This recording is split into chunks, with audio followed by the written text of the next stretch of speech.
It is turning out to be a brutal winter for those of us struggling with storms, flooding and potentially some further heavy rain and snow on the way. Things are just looking worse. A cold weather alert has been issued by the UK Health Security Agency, with temperatures set to plummet over the coming days. Now, over the last few days, hundreds of homes have been devastated by flooding following a powerful storm and a week of heavy rainfall. There are now more than 250 flood warnings in force, most of which are in the Midlands, East Anglia and southern England, with residents forced to evacuate their properties. Of course, it's got political. The Labour Party has accused the Prime Minister of being asleep at the wheel over their flood response as they urgently demand the government convene a Cobra-style task force to protect homes from further damage. GB News' Jack Carson has this report from Ironbridge in Shropshire. Well, Storm Henk continues to have its impact here in Shropshire. Here in Ironbridge, where I am, the River Severn has burst its banks along multiple parts in this village. Luckily, the flood defences that were put up back at the end of December have been able to hold back a large volume of the water from getting to the village shops. But on the opposite side, houses have been flooded. Further upstream, the Boat Inn, which is a pub, has been flooded for the third time this year. And the environmental agencies say across the country, 1,000 properties have been impacted by flooding. In the Midlands, particularly in Nottinghamshire, a major incident, of course, was declared over the concerns in the rising levels of the River Trent, levels not seen previously since 2000. That is because of the other rivers that go into the Trent, particularly like the River Derwent, also reaching their peak levels, forcing that volume of the Trent upwards. That did also mean that a local over 55s caravan park on the outside of the city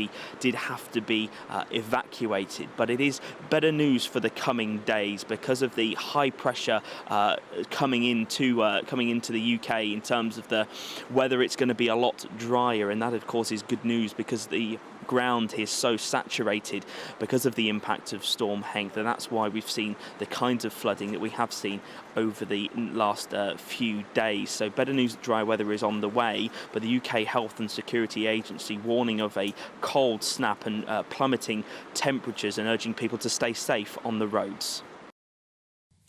Well, let's talk to weather guru Nathan Rao, who's here in the studio. Morning, Nathan. Good morning. All right, look, we know where we are. What's coming?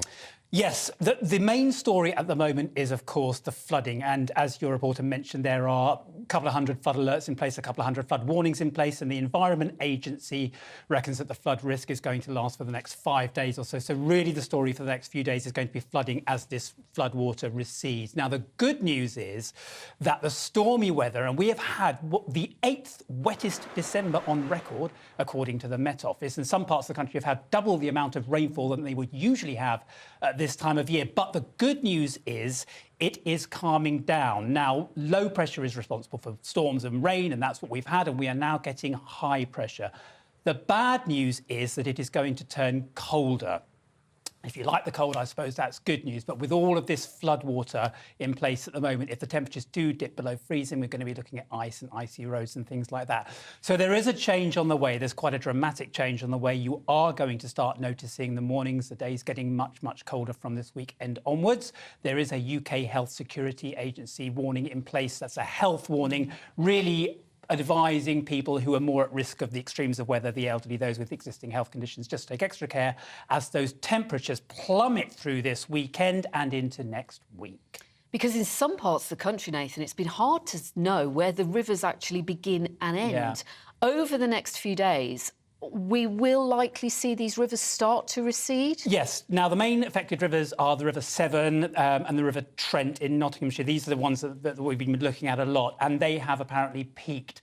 So there is a bit of a lag effect, but hopefully with no more rain, and there isn't a lot of rain, there's a bit of shower in the forecast, they will start to recede. But what we've been seeing with this intense deluge that we've had really since before Christmas is this flooding. There are 4 main types of flooding. There's sea flooding, river flooding, groundwater flooding, which is when the water table under the ground goes up, and there's surface water flooding. And we're starting to see groundwater flooding, which means the water table is saturated. It's got nowhere to go. So it's going to take a while for this to start going down again. Because we've had all these different storms over the last few weeks. How many have we had We've now? had 8 named storms from the UK Met Office, so we name our storms, but there's been a couple extra that have crept in that have been named by other places around Europe. So we've had about 10 storms, and that's really been driven by the jet stream, which has plonked itself right over us and has been pulling them in from the Atlantic, really non-stop. I mean, we've had Storm Henk last week, which crept on us really, really quickly. I mean, he was pretty small but pretty dynamic and whipped across the country and caused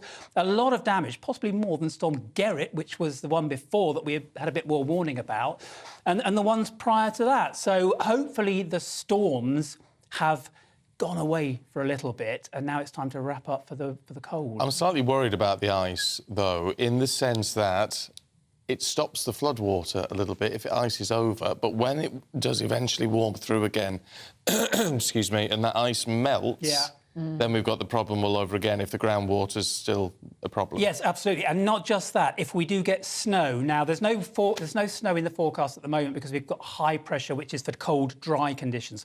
But if we get a very, very cold snap and then we get another low that comes in and bumps against that, we're going to get snow. We saw a bit of that before Christmas. And if you get accumulating snow during a cold snap, after you've had flooding just now and then you get a big thaw, then you've got flooding again. So those people that are battling with the floods at the moment, it's a miserable time for them. And yeah. Could you please come in one day with some nice news, Nathan? Can you wait till July? Yeah, well, we might have hot to. by then. Yeah, exactly. Then we'll be talking about a heat wave. It'll never be too Well, you hot. might not be here, Stephen, because you'll be spending your lottery win. Okay, yeah. It's £2.60. Hey, don't knock it. Don't knock it, Nathan. Thanks very much. Thank you very much.